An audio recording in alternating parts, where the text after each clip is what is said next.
Welcome to Thinking Green. I'm Rana, and I'm joined tonight by Andy Derr. And Andy, I don't know if you all know this, but he was one of the founders of the New London Green Party and involved for several years before I was.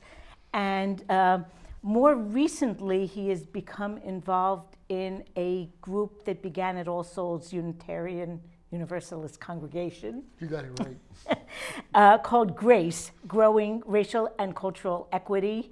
And I think I'm going to turn it over to him. I'm going to warn you all, if you were watching the last show and now this show, I guess it's kind of like the fairness doctrine in action, because I'm suspecting that this will be the balancing viewpoint on what the past hour was. So with that warning, welcome Andy. Well, thanks, Rana. You've been behind the mic here many times as a host of Thinking Green in years past, but it's been a while. So I want to talk tonight about racial justice. And I'll start with a quote, which is not a quote by anybody. It was a quote that John Kennedy quoted from Edmund Burke, only Burke never said it. So It's not clear where it came from, but it's a great quote. The only thing required for the triumph of evil is for people of goodwill to do nothing. So I'd like you to hold that in your heads as I'm talking tonight. I want to talk about racial justice. I want to talk about, started with Martin Luther King. Martin Luther King is definitely one of my heroes in terms of nonviolence, in terms of his vision of racial and economic justice and peace. And I think that we are having his birthday celebrated by a national holiday is 100% appropriate.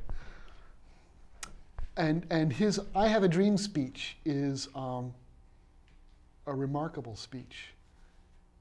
And he talks about his dream of America where people are judged only by the content of their souls and not by the color of their skins. It's been 50 years since the I Have a Dream speech. And have we got there? And we have not got there. If you look at America today, and there are so many ways that you can look at this in terms of earning power, in terms of accumulated wealth, people of color are totally outstripped by white people. In terms of our health indicators, and in terms of education, in terms of earnings for the same job, on and on, every indicator is clearly people of color are lagging behind, and badly, not just a little bit. These are really, really badly. In terms of quality of life issues, like getting stopped for driving while black, which does not happen to white people. And you white people out there, if you think it doesn't happen, you're wrong. It happens to black people all the time. So in terms of where are we in racial justice? And the answer is we're nowhere. Sure, we've made some progress. We've got some laws. There are things that are now illegal that were legal. But we have not made significant progress in getting rid of racism. And what's holding us back? Why? Why is this happening? Why? It's been 150 years since we freed the slaves. It's been 50 years since the Voting Rights Act. What's holding us back? Well, I want to talk a little bit about my life. I'm 61 years old, so I grew up in my youth in the middle of the civil rights era. My father was an Episcopal clergyman, and he was active in the civil rights movement. He went south twice on the freedom rides. That explains a lot. He was in North Carolina in 1963 and in St. Augustine, Florida in 1965. He went on the Poor People's March in 1968. He was active and a true believer, and my mother was also involved. My mother's closest friend for all of her adult life is African American, and we spent a lot of time with our families together. Uncle Ken and Aunt Mary, and I'm still in touch with them. When I went to high school, my first girlfriend for 2 years was African American. So it might seem to you that I was not having a problem with racism. And it certainly seemed like that to me at the time, that racism wasn't my issue, that racism was those people over there. And I could see who they were and point the finger, and they needed to change. Well, what could I do to help them change? And I had no idea. That's kind of a hard one, making somebody else change. So, what did I do? Well, nothing. I felt totally stumped and unable to cope and didn't do anything, and so things kind of just let things slide.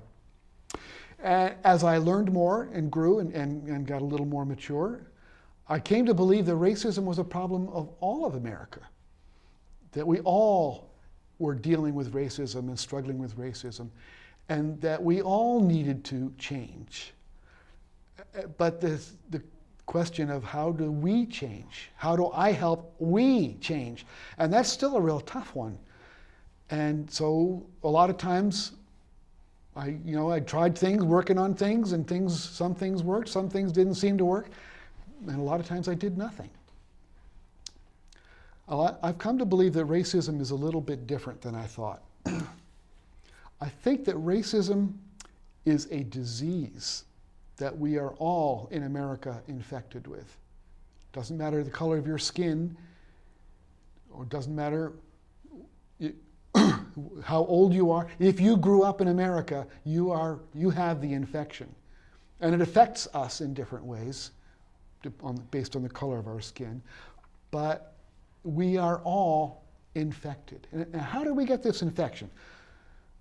From our families, from our schools, from our movies. Every message that we get shows a white culture and shows people of color being inferior.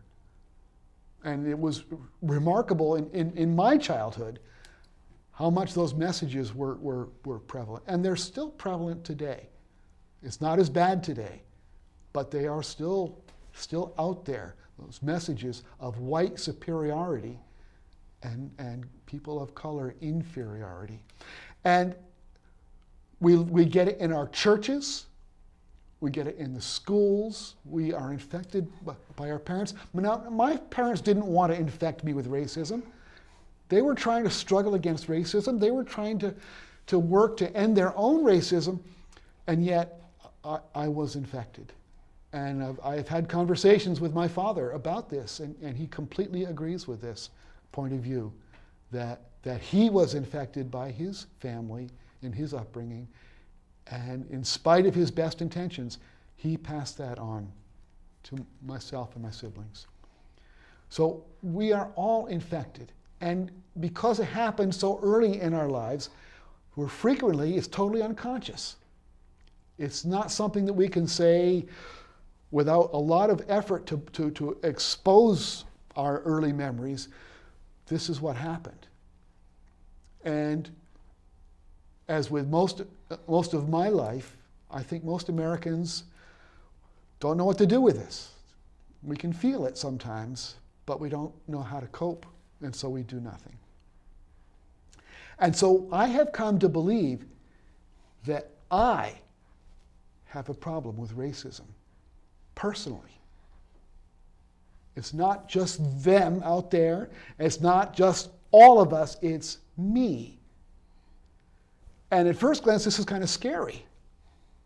We don't like to think this about ourselves. I certainly don't. But when I stop to think about it, who's the only person that I can change? I can't change them. I can't change us, but I can change me. So if I accept that racism is in me, that I am infected, then I know what to do to work on changing me. And so accepting racism in me is hopeful because it leads to a solution. It leads to action.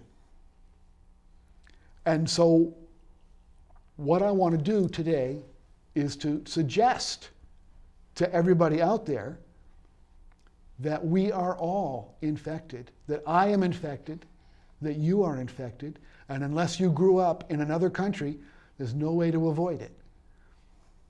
And that if we don't deal with that infection, it's like any infection that we've got, if we try to pretend it's not there, it's just going to get worse. And boy, look at American society, that's what's happening. It's just getting worse. One of the ways that it is worse is in the criminal justice system and the war on drugs, which are designed to put African American men in jail. And it's been very successful. It's been extremely successful. We sometimes talk about the war on drugs as being a failure. Well, as a war on drugs, it is a failure. But as a war on people of color, it's very successful. And the war on drugs has led to the war that we've got going on in our cities between young men of color and the police. And that's why so many young men of color are being killed by the police. And I think it's a very hopeful thing that police are now being held accountable. Police are now being charged and tried for murder, where even 5 years ago, it never happened. So I want to get back to the quote, which is not by Edmund Burke. The only thing required for racism to succeed is for people of goodwill to do nothing. I think that we all are people of goodwill. I think that racism is not what we think. Racism is no longer just Bull Connor with the whip and the fire hoses, the Ku Klux Klan. That certainly is racism. But racism is also racial inattention. Racism is ignoring the problem that we need to solve, and it won't be solved by being ignored. Racism is trying to pretend that it's not there. There's a lot of different ways that racism affects us. There's structural things in our society that there's a history going back for centuries. And most of us don't really know a lot about that history. We don't know how slavery was built into the Constitution, and that a lot of our early presidents who were from the South were elected only because of what was called the 3/5 Compromise, where all of the slaves who could not vote were counted for the purposes of congressional seats and the Electoral College. So the white slave owners were casting votes for their slaves, and those extra votes elected a lot of presidents from the South. And that was the whole purpose of it, that the South wanted more power. The South didn't want to cede that power to the North. So there's a lot of history that we need to unlearn. There's a lot of things, for example, the GI Bill after the Second World War. The GI Bill was not available to most African American veterans. And the GI Bill was something which created a lot of what we think of as the best of American society. The middle class was created by the GI Bill because the GIs could go to college and get good jobs and then buy houses. But that wasn't available to people of color. And we don't know that. We're not aware of that, mostly. So we need to learn. So I want to talk a little bit about what I think we need to do, what I'm trying to do, and what you might be able to do too. I'd like to urge you to join me in this. The first thing is we need to listen to what's going on. We need to watch. By paying attention to racism instead of ignoring it. The second thing is we need to educate ourselves, find out about the history, find out about what's really going on now, and read videos. There's lots of videos out there. There's documentaries. There's a lot of tremendous amount of stuff on YouTube. There's so much stuff to learn that you can learn, and without a lot of difficulty. So please do some learning.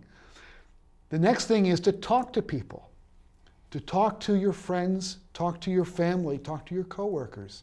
Find out what they're thinking. Now, the default position in American society about racism is we don't talk about it. We ignore it, we pretend it's not there. When something happens, we just don't talk about it. Well, and then, because we don't talk about it, everybody thinks that everybody agrees with what's going on. If when something happened, when another young black man is killed by police somewhere, and it's going to happen again, if you say something that shows what you think about it, that shows that you think it was wrong, you may be surprised to find how many of your family and coworkers agree with you. But as long as you never say anything and they won't say anything, then everybody thinks that it's just the way it is.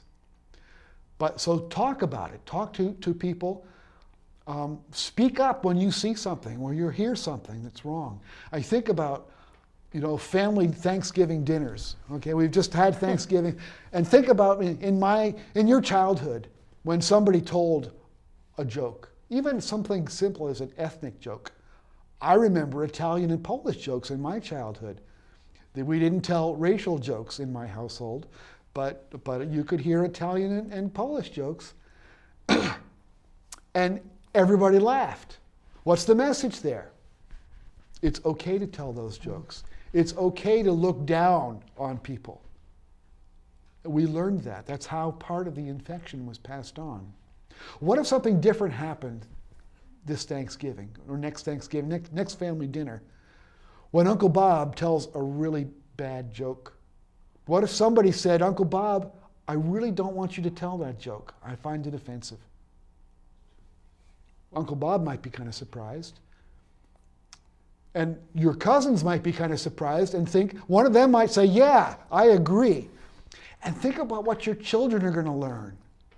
Uncle Bob is wrong. And that's an important thing. That's how we do not pass the infection on to our children. When we speak up, when we see something wrong. There's a lot of things happening wrong now. We need to speak up. Our children need us to speak up. They need to hear us speaking up for what's right. There's so many things that can be done. There are demonstrations, if you're the kind of person that goes to demonstrations. There's carrying signs, there's writing letters. We need to get America, we need to get white America to acknowledge the issue and work on the solution. Eldridge Cleaver said, if you're not part of the solution, you're part of the problem. We have been part of the problem for too many years. Think about what would happen if the next time there was a police shooting, 1 million white Americans went to the streets and said, this is wrong. We need to stop this. The reality is that we are all one race. The reality is that the geneticists, the biologists, the anthropologists, everybody agrees we are only one race, the human race. There is no black race. There is no white race, yellow race, red, none of it. It doesn't exist. We have created these racial issues as a means of social control, starting with slavery. We need to stand up, because when a young black man is killed by the police, it's not just the friends and relations of black people. He is our brother, our cousin. And we are all related to each other. We need to stand up in outrage when our brothers are being killed. And when the crowd protesting a police shooting is as much, even more white people than black people, then change will begin. And we can do this. This is something that we can end racism. We can do it. It's not going to take any of us to dedicate our lifetimes, but it's going to take all of us to dedicate ourselves, some of us, some time, to work on it. We need to transform ourselves and then transform our institutions and our society. So thank you. And so one concrete thing that you've been involved in recently is this Grace group. Mm-hmm. Do you want to talk about how that got started and what it's been doing? I was involved about 15 years ago with anti-racism work at All Souls. All Souls Unitarian Universalist congregation here in New London. And we reached a sticking point where just things weren't working. And so people got involved in other issues. Some people that were involved in the anti-racism work got elected to being officers in the congregation. But we got stuck. And nothing happened at All Souls for 15 years. And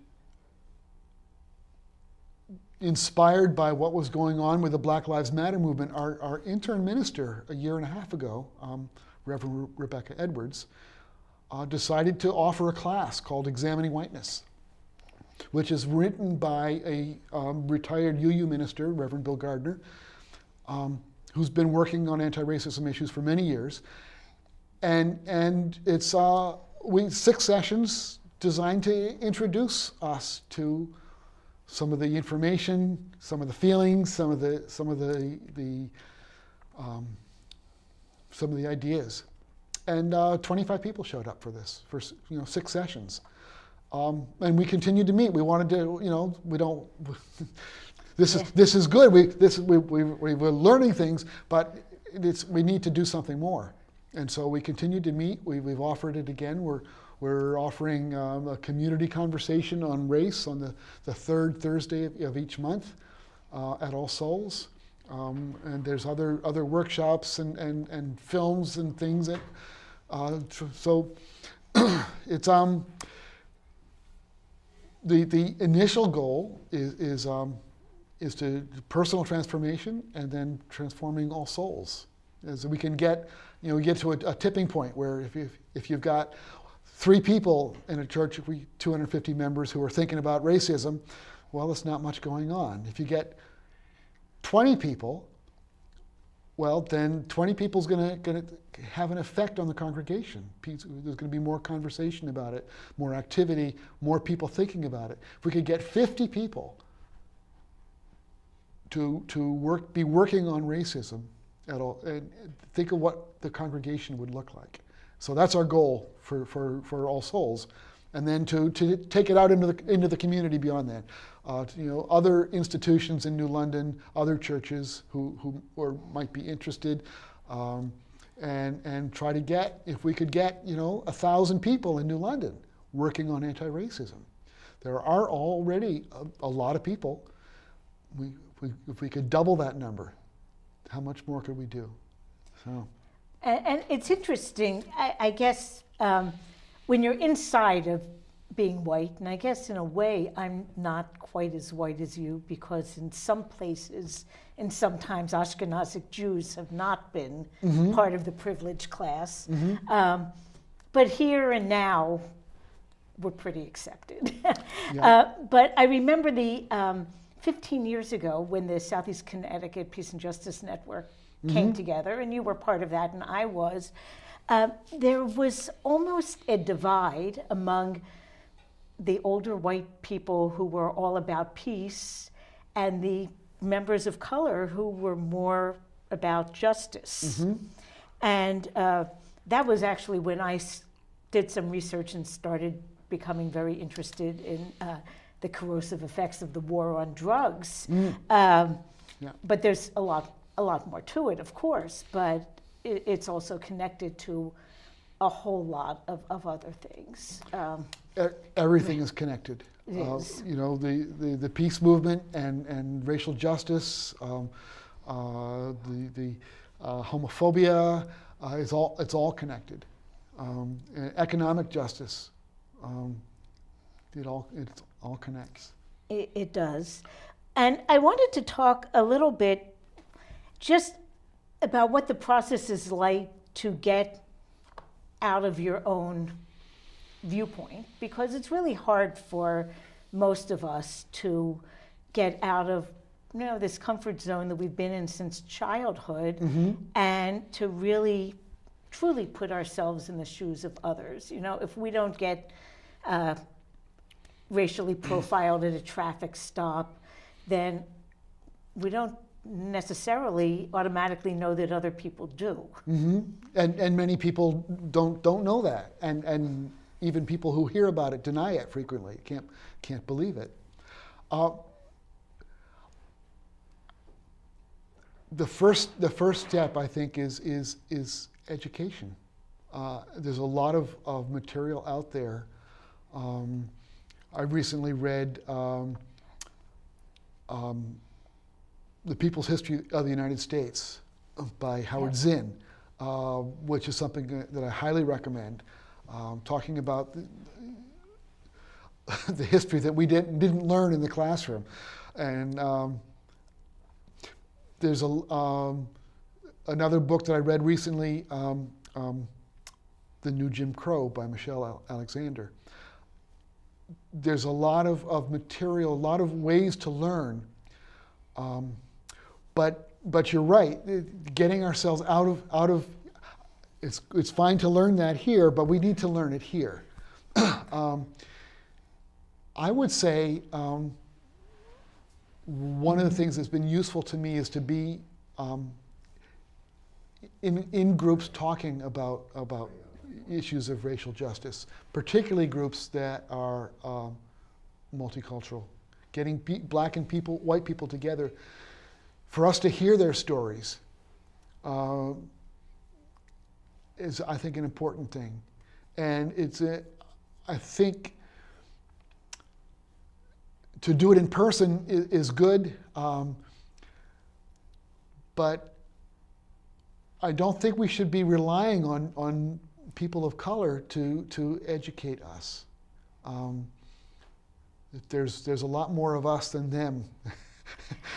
And they could get pretty tired of it. I think it's up to us. And so there's a lot of ways that we can learn. There are movies, there are documentaries, there are all kinds of stuff on YouTube that just and do it in a group where you can talk about it.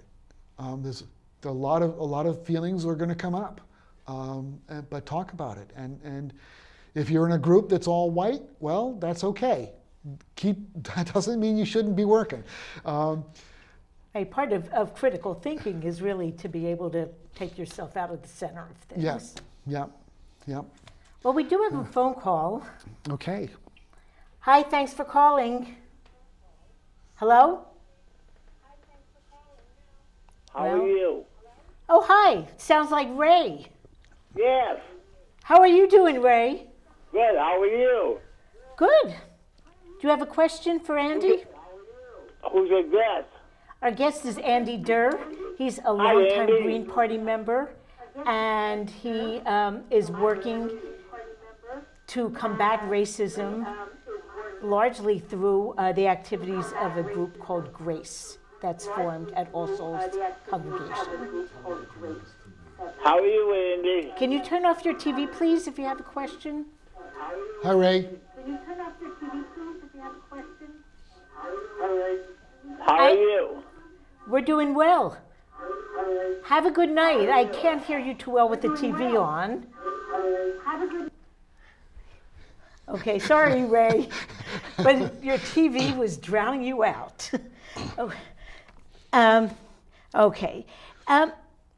I think there's still a lot of denial among those of us in more privileged positions, partly because our lives aren't always that great either. Some of us have financial problems or family problems or health problems. And how do we get around that?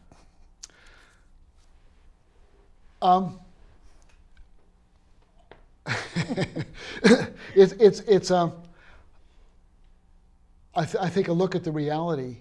Everybody's different, and there are people of color who are economically better off. But when you look at the numbers, the overall numbers, they're shocking.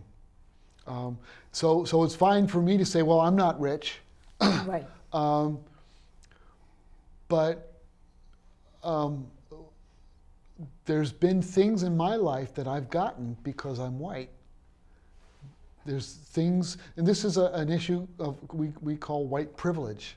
When I grow up in a community where everybody's skin color is pretty much like mine, and when I grow up in a community where the police look at me and are not threatened or not feeling like they need to confront me, I have a different feeling about the police than somebody of color who's got a different experience.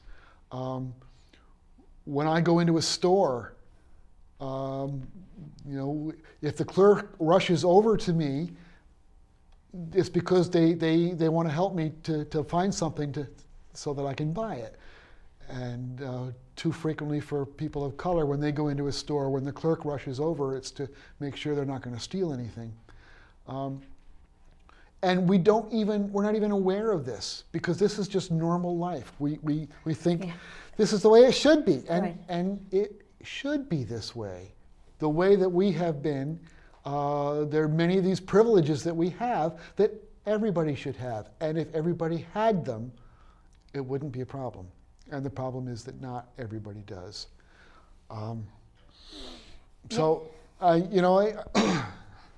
They're just,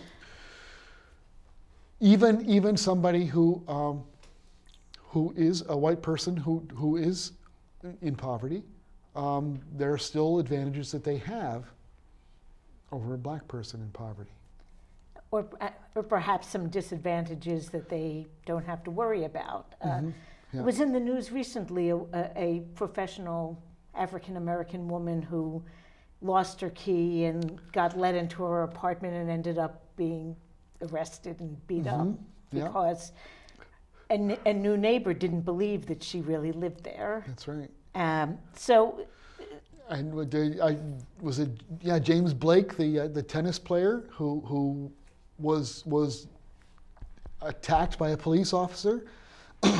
This is a man that's got a lot of money and well known in his profession. He's been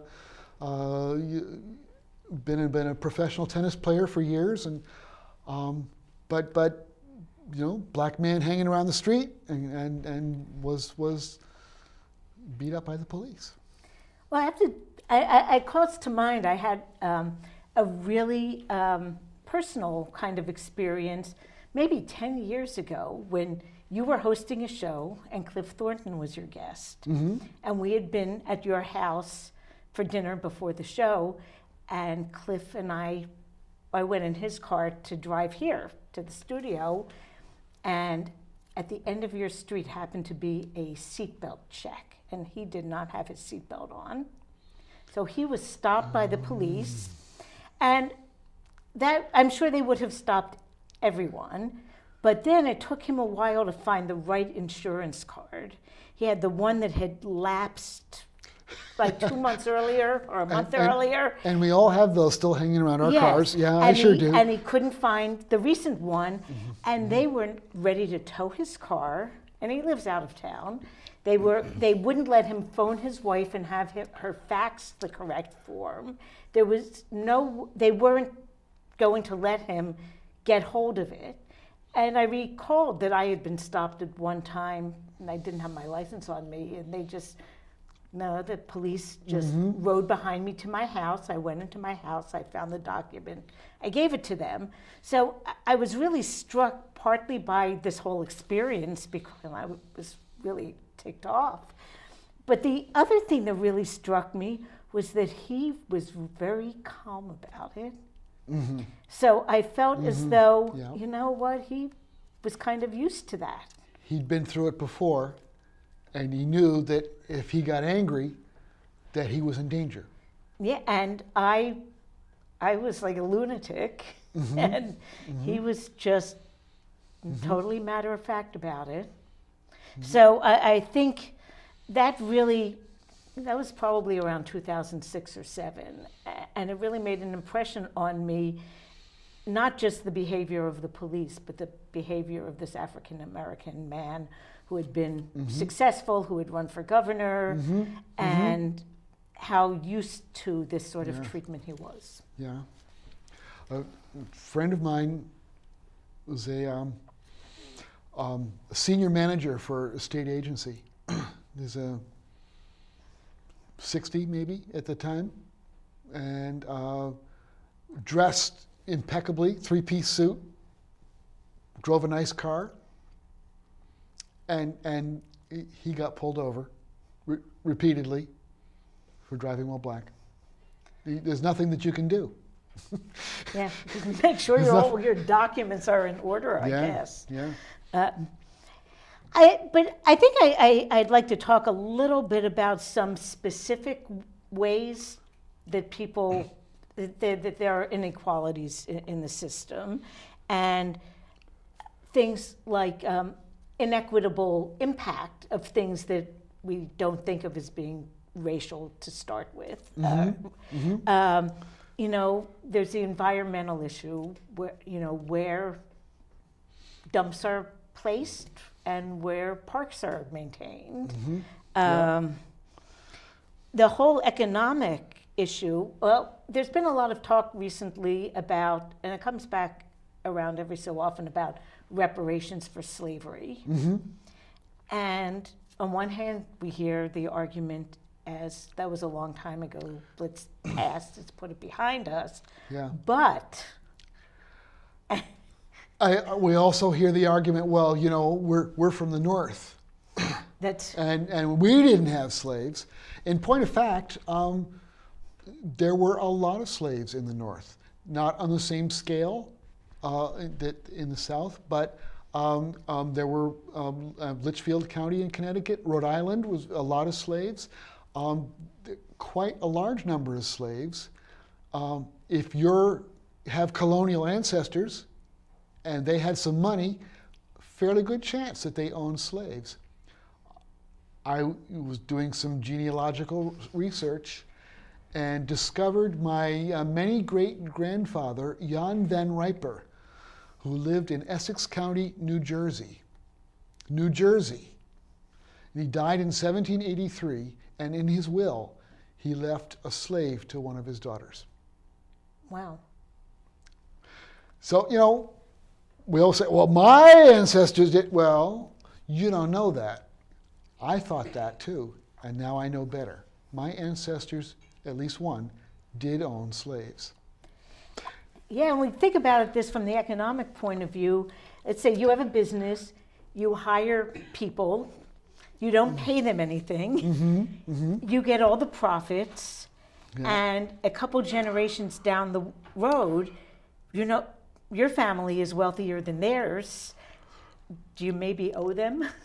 And because we all know that the rich get richer and the poor get poorer, that when you start out here in 5 generations, it's even further. So, yeah. And now that we're seeing, like college educations have gotten so much costlier than they were compared to middle-class family incomes, that education has long been seen as one path to getting to the middle class. Well, we have students now of all races, but who are graduating with enormous debt loads. Yeah. And for families that are trying to rise out of poverty, it's just staggering. Yeah. They got the college degree, but if they're lucky. Yeah, and I think I recently saw a chart that African American men with college degrees are still earning less than white men who finished 11th grade, not necessarily even with a high school diploma. Yeah, just like women still earn 78 cents on the dollar for men for the same jobs, and people of color earn less than white people for the same jobs. Well, the religious education I had in my youth, I always thought it was so unfair in the Bible that says, these ills will follow you for 7 generations. And I thought, that's not fair. Well, maybe it isn't fair, but it actually happens. It's like if you can, leave your wealth to the next generation, or your poverty to the next generation, or, any kinds of issues you have, good or bad, they trickle down, as you said in the beginning, your family situation from generation to generation. Yep, they do. They absolutely do. Now, I want to let people know we only really have about 5 minutes left. So I don't know. Do you want to spend the 5 minutes telling people in specific ways what they can be doing, or something else? Whatever you want. Like 6 minutes. Yeah. Well, I'd like to urge people just to take a start. It doesn't matter where you start, but just educate yourself. Find out about the real history. Find out about where we are. Pay attention. When you see an article on the news about a racial issue, pay attention to it. When you hear an African American leader complaining about racism, pay attention, because he or she is right. We all think, well, that can't be true. We think that can't be true. It's true. And so pay attention. And I think that we need to act. We need to transform ourselves. People sometimes talk, well, I don't see race. I'm colorblind. Well, okay, what would that mean? What would that mean if you were really colorblind?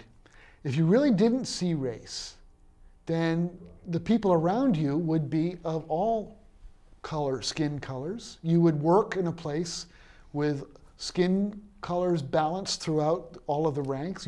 Your family, you'd have family members. You would have friends and neighbors.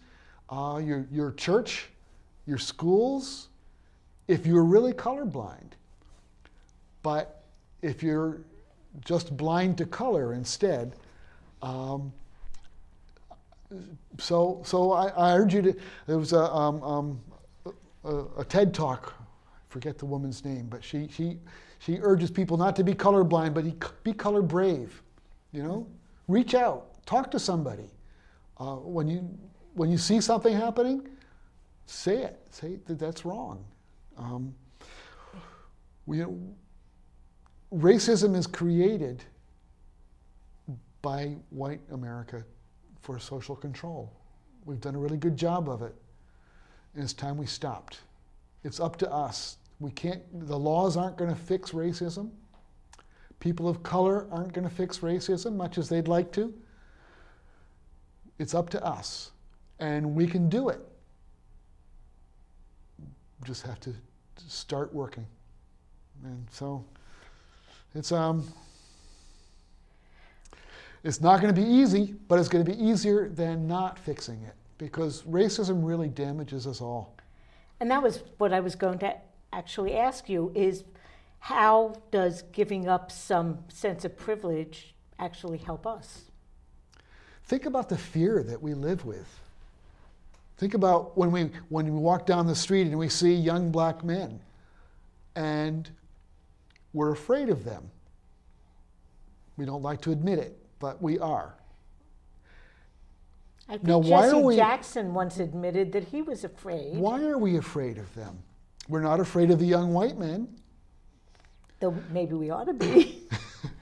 And the reality is that those young black men are not any more likely to harm us than anyone else. Think about how it would feel if we could give up that fear. Think about the money that is spent on putting huge numbers of African American men in prison. Think about what we could do if we spent that money instead on drug treatment and building up our inner city communities.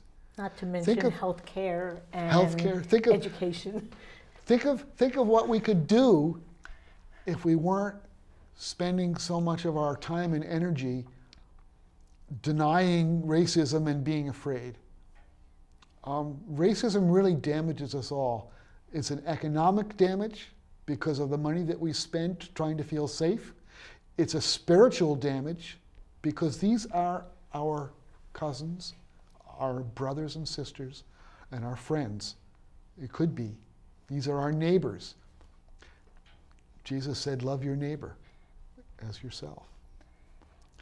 And with that in mind, the next community conversation is Thursday, December 17th. December 17th.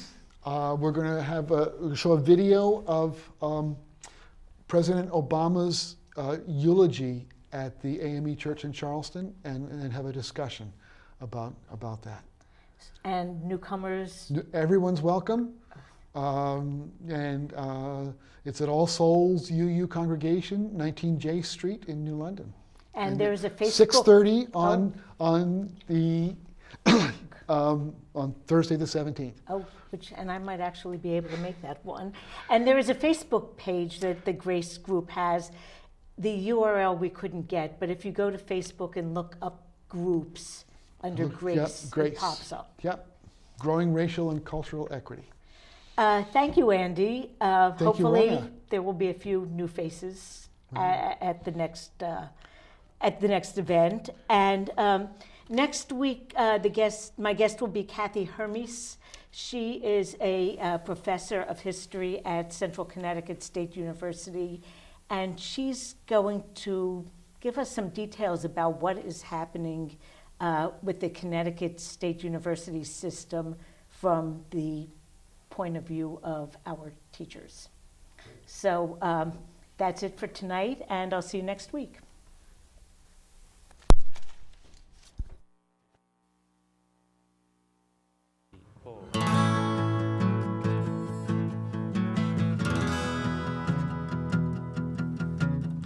Every sun rising, it brings another day. Ever realizing I'm the one who went away. If I could, I truly would come running back to you. Had enough of traveling, but what else can I do? Gotta keep on driving down the lone highway. Always I'm arriving, you know I never stay. Villages and farms